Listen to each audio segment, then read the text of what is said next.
Awesome meeting this week. Want to talk a little bit today about this 3G change. Those of us in North America lived through the fun of the 2G to 3G change. Now we're going to do 3G to LTE and what we need to do to be prepared for that. So we're going to just kind of talk a little bit about why we are changing, because it seems like we just changed. Why do we need to change again, right? Modern technology, cell phones, streaming videos, me watching the game on Monday night on the Midway, things like that require more bandwidth, right? So to be able to do that, the carriers are going to take down the 3G towers and put up the more powerful LTE 5G towers. What that means to us as consumers is that you're going to get about a 10% decrease in latency, a 10% increase in connection density. If you've ever been in the downtown urban canyons where you can't get a signal, those kind of things, this new technology, 4G, 5G, kind of removes some of that functionality issues. You get 3 times the spectrum, 10 times the traffic, and 100 times the traffic capacity, and 100 times the network efficiency. So basically, everything is better, right?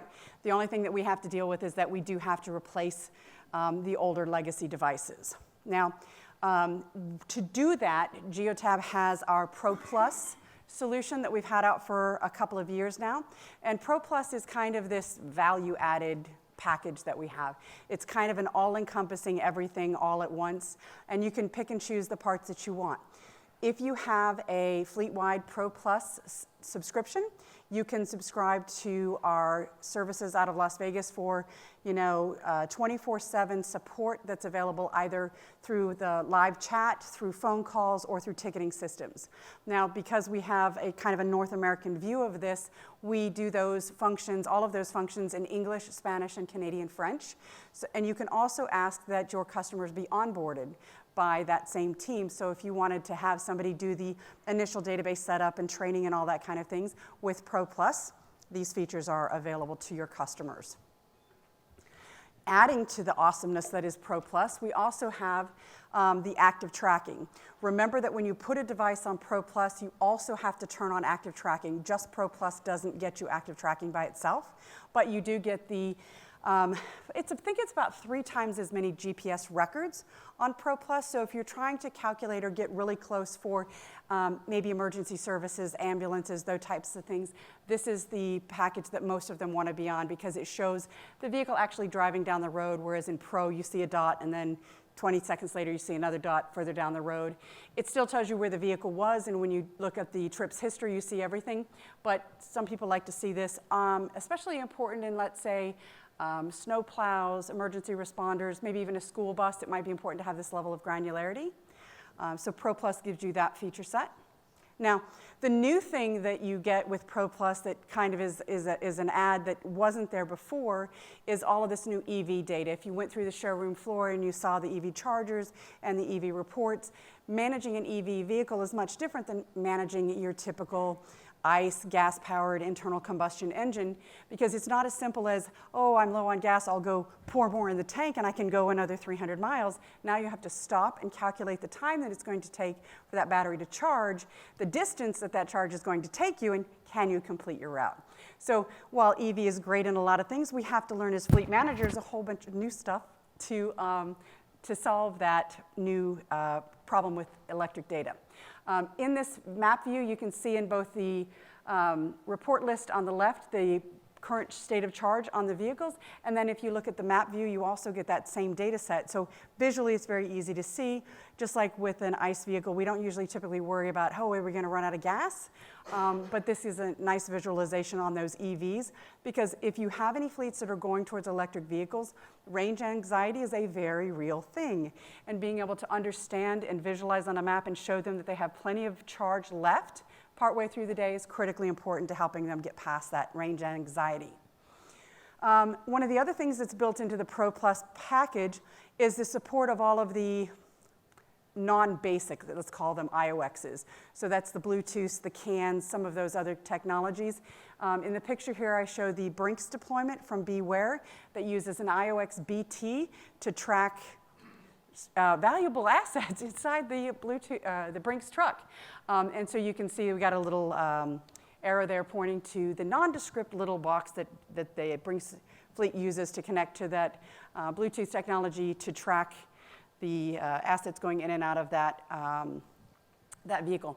You can also use the IOXs for the Continental Tire, what do you want to call it, the tire pressure monitoring system, tire wear systems, as well as the Mobileye collision avoidance and ADAS system. It's not a camera, and some fleets are more accepting of an ADAS system where there is no video images, but it just gives you alerts that you're too close to something, as opposed to a video that shows what the driver actually did. So if you have somebody who's a little bit, maybe a union that's a little less accepting of videos, this is a nice step into safety that doesn't take you all the way to video cameras.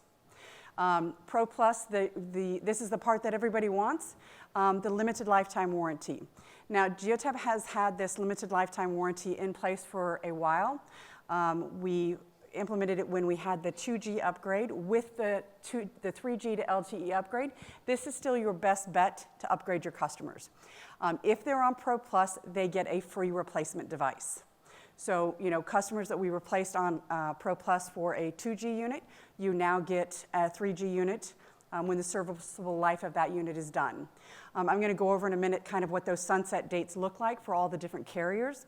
But you have time in a lot of instances, so this is not a panic mode thing, but this is just a plan to get your customers to go up to ProPlus, utilize these available feature sets that you get with ProPlus, and get that free device. Now, we talk about this 3G and CDMA sunsets. They're going to go out at slightly different times because all the carriers control their own towers, right? So when we look at the dates, or the quantities here, there are over 270,000 3G units. There are about 350,000 CDMA units, with a total of over 620,000 units that are going to need to be replaced prior to their network sunsets. ProPlus is your path to that Go 9 LTE upgrade. What we want you to do is think about getting your customers on ProPlus so that we can start the migration early. When you look at the numbers, 600,000 devices that have to be replaced in North America, that's a lot of inventory, a lot of installation services that need to be coordinated, a lot of bits that have to happen to make it all come together, right? The drum roll, please. When we talk about the dates, AT&T has a commitment to us until February 28th of 2022. So we basically have 3 years on the AT&T 3G band. On the Verizon, they're taking down their 1X RTT. With the original sunset date was December 31st of 2019. You probably got calls from your customers panicking that the Verizon was going to shut down. It didn't shut down. We did get an extension. And so when I talk about these dates, remember, these are the committed dates today, but we can always get another extension like this, and we won't know ahead of time that there's an extension. So take it with a grain of salt. This is what we have commitments for right now. On the T-Mobile network, the 3G Go device will fall back to the 2G networks wherever they're available. The sunsetting date for 2G, 3G Go device is December 31st of 2020. We have fewer of these devices to be worried about in the overall architecture, but you might want to look at your particular MyAdmin and see what your exposure is and come up with a game plan on how to get those customers upgraded to ProPlus and migrated over to a Go 9. Sprint, we have a date until December 22nd, or December of 2022, gives us a 3-year remaining. Rogers in Canada has a 2025 date, which gives us a full 6 years. Again, there's no reason to panic. We just want you to be aware of the dates. And then TELUS has recent communication saying December 31st of 2022, giving 3 years, but that isn't unofficial. We have no signed commitment letters, there's no promise, but we know that the carriers are more likely to extend it out rather than pull it in. So just being official on these things. Bell is committed until December of 2024. That gives us 5 years. So again, the point here is not to panic, but you also don't want to push it out too far. Otherwise, if you have, 2, 5, 3, 10,000, whatever your exposure to this 3G is, if you wait till the last minute, you're going to run out of time to get all the stuff coordinated before it's done. Okay? I would ask that you work with your partner account managers to project the units that you need for this upgrade so that we don't need 620,000 devices at the end of December 2022, something like that. So just to go back over this, there's a great Geotab blog that talks about the importance of ProPlus. I wrote it, just saying. There's a lot of good reasons to go to ProPlus. There's a lot of value-added features there. The active tracking is one that not everybody likes, but a lot of people do like to see the data. Not everybody needs, but a lot of people like to see that vehicle moving across the map smoothly. The support services, not everybody takes advantage of support services, but I would remind you that if you have a fleet that starts like super early in the morning or works 24/7 and you don't want to staff for that, we've got a solution for you, ProPlus, and we'll take those phone calls in the middle of the night and you don't have to worry about it. The engine data for the EVs is very different. We have to maintain that engineering. I will tell you in the work that we've done, EV vehicles are kind of like the wild, wild west. There's no consistent OBD port, no diagnostic plan. Everything is engineered unique to every make and model, so that's one of the reasons why EV data is on ProPlus. It's its own challenge, as I said. Integration with the advanced IOXs, the tire pressure monitoring, the Mobileye, the cameras, ADAS, all that stuff is on the ProPlus plan. And with that, I will ask if there are any questions. Hand up. You get a microphone and everything. Mike and I were just talking about this. You mentioned in the Verizon, it's in 1X RTT. Maybe we're just both lost on this. I thought the original, we're talking about 3G, but it said it was 1X. So it's both. So there's CDMA. In the beginning of the slides, I said CDMA, which is 1X RTT, okay, and 3G. The two carrier types, Verizon and Sprint call it CDMA and 1X RTT, or it is CDMA and 1X RTT. The rest of them are on the 3G spectrum of GSM. It's just different technologies. Most of the time, we don't care. It's just what we're calling it. Right. So Verizon, the old Verizon, was never 3G then. It was, I'm just from my own education. I don't think so. I think everything up until a Go 9 is 1X RTT. Okay. Makes sense. She's going to bring you a microphone. Is there, or what is the fine print on how long they might need to be on ProPlus, either before and or after, to qualify? Marcy? Terms and conditions are outlined in the end user agreement today, where the limited lifetime warranty is explained as it exists today. Right now, there are no terms and conditions on that. Realistically, I think it would be fair to say that if you're going to put your customer up on them, you want them to stay there for a while. We also want them to enjoy the features, too. It's not just about, hey, we gave you a new device. There's a lot of value in ProPlus in and of itself. I was just curious if there was anything that, from a business decision-making, that held them to that at all. We're going to probably have some terms and conditions around it. They're not defined at this point in time, but the point is that if you want to upgrade your customer, I work with some of the largest fleets. I've had to upgrade from 2G to 3G, and now I have to go from 3G to LTE. And I moved all of them to ProPlus back in 2016, because 2015, whatever it was, because that gives us the protection against this stuff, and it also gives us the opportunity to enhance their services.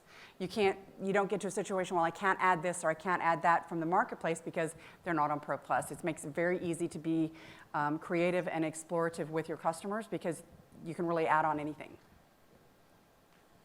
So this, I think, might be a slightly different question. I think that's how long they would have to stay on ProPlus, but my understanding was that they would have to have these devices on ProPlus a certain amount of time before they qualified for getting the free upgrade to the new unit. And if we got two of the major providers there with less than a year to go before the shutdown, that it sounds like putting them on ProPlus could possibly not be a solution to that. I think it is a solution. I think it is the best solution. It gives them all these features and services and a free upgrade to the device. But they can't be on it for a year yet, right? There's no caveat that they have to be on it for a year. Okay, so that's what I'd seen before, and that's why I was asking. Yeah.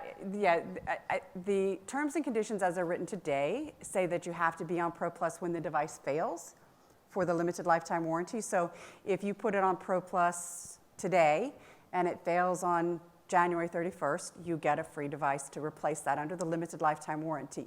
This is a little different because this is the carrier taking down the networks. And if you read the terms and conditions, which we should all know them, is that if Geotab will determine when that device is eligible for upgrade. We don't want you to run until it fails, but we also don't want you to replace a device that's got 6 years life expectancy on it, right? So we're going to try to help you from what we know from the carriers to determine what is the right time to upgrade your customer. Does that make sense? But Stephanie, just to add to that, can we Mic- just, Microphone so everybody can hear, that's all. yeah. Just to add to that, so if we put them on ProPlus next month or today, can we start doing the upgrades right away? Well, let's look at which carrier they're on. I mean, obviously, if it's a Verizon, we're probably going to want to look at how we can make that happen, simply because we do have a shorter window. Again, if we're talking about Bell in Canada, there's a 6-year window. I'm probably going to be less inclined to upgrade that device. Yeah, we'll just use some common sense. Instead of waiting until November. Exactly or, right. Having this huge, overwhelming burden to deal with. And- We could start knocking these out in the next couple of months. Exactly, and that's kind of why I wanted to talk about it today, because if we all wait until November, we have a heck of a burden on every system, right? Your installation services, our warehousing, inventory, shipping, the whole 9 yards. Let's plan it out and be thoughtful about how we do the upgrades so that we consistently get them done in time. I don't want any customer's device to go dark before we have a new device in place. I will tell you that, if we're on a roaming tower in Utah and the roaming partner decides to go dark, we may have an issue and we'll have to deal with that as a one-off. I've seen it happen. But for the most part, we have commitments from the carriers, and if we plan well, we can stay ahead of this as a team. Does that make sense? Yeah. Stephanie? Oh, sorry. No, go ahead. So what is the timing? You had mentioned that we should work with our account managers to look at our portfolio and get the timing and get some reports together. When can we expect that kind of collaboration? We have some reports prepared for your account managers. Thank you, Michael, that show you what your exposure is by database and what is the sunset date for those devices, so that you can plan a conversion ratio that says if we do 25 a month for the next 6 months, we'll be good. And so we've prepared those tools post-talk. No, you're going to get with your Pam. How about next week? Can you go in a little bit more detail around the T-Mobile timing with the 2G fallback? I have a client with mix with T-Mobile, Verizon in the fleet. T-Mobile is our least exposed. Honestly, if you look at your portfolio, you're going to find that you don't have a heavy load. About 5,000 units. You have 5,000 units. This one particular client. Okay, so we want to create a plan today for how to get that addressed by the end of the year. Obviously, that's the one that we want to get ahead of first. And what kind of user experience would the 2G fallback have? Because this particular client also leveraging API to pull near to real-time data into their delivery dashboard. Would the 2G fallback impact the data update frequency and also the towers and the coverage experience? My concern is more about the towers that are still up as 2G and having a ubiquitous coverage that won't impact you more than 2G transmission. We really never saw an issue on 2G transmission. Our data comes off in little bites. It's not like we're trying to stream a video and 2G is not sufficient. But the tower coverage is more of a concern. So I think that we can get with your partner account manager and come up with a game plan for that particular account. If you want to schedule a meeting for early next week, we can get on that. So that we can, it is a timeline. We do have to address it, but we have time. It's not like we don't have the time to get it done. Anybody else? When did Verizon change the date? We originally were told December 31st, 2022. They were originally told December 31st, 2019. No, but then internally we were told, I told some of my partners in the room. Yeah, I think we have to go with, and I went and got the official dates on our contracts, what they have agreed to us contractually, and that's what I'm going on. Okay. So I can't, and maybe the 2G fallback is the 2022, and that's where the miscommunication is. I don't know. I didn't get that answer in preparation for this. I'm sorry, I didn't know. No. I know I confused some of my partners in the room from the previous deck that we were provided with a month ago. That's why. Yeah, I think that it may be that the 2G will be up to then, but again, I question whether the 2G is viable for the long term. I would want to make the transition sooner rather than later. Sure. Yes, sir. Hey, Stephanie. Thanks for the update. That was great. I was curious about customers that are on base, regulatory, and pro. Yep. I think by what was provided, it doesn't sound like there's an offer for them specifically, unless they're on Pro Plus with a limited warranty sort of coverage. But I just wanted to make sure if there was anything else that was being considered or evaluated for those customers, in case those plans are the perfect fit for them.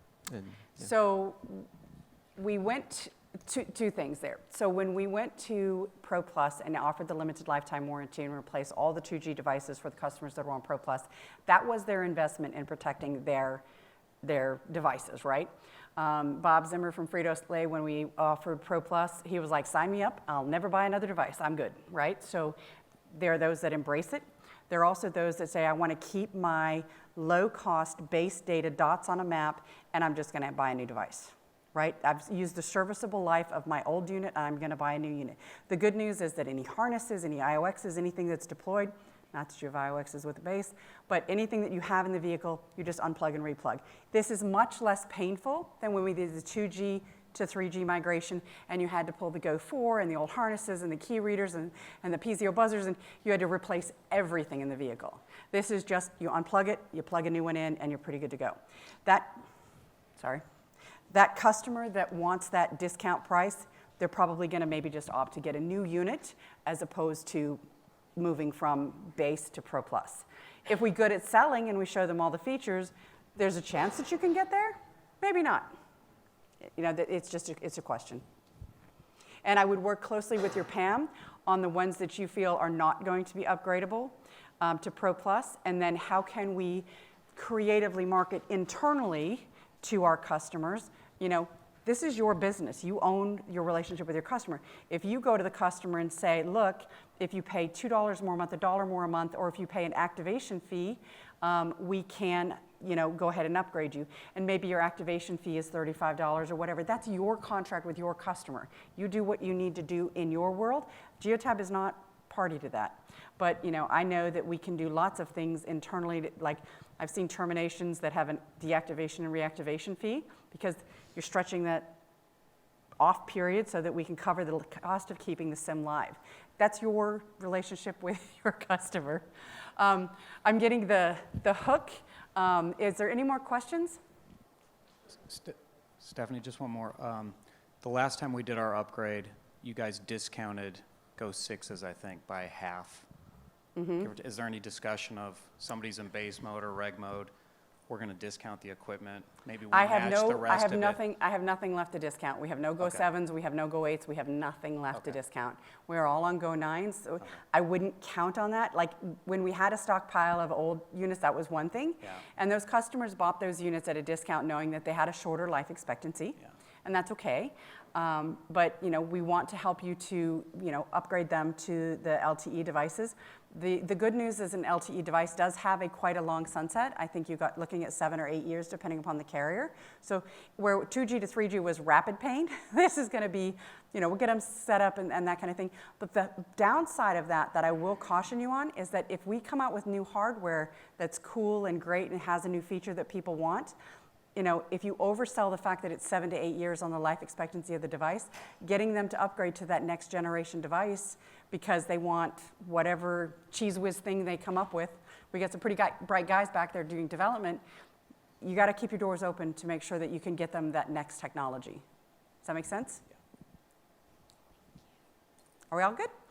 I would like to invite everybody. My code is 3255 in the gamification app. I was supposed to remember that. And the last thing is that the presentations this afternoon are starting immediately in the main.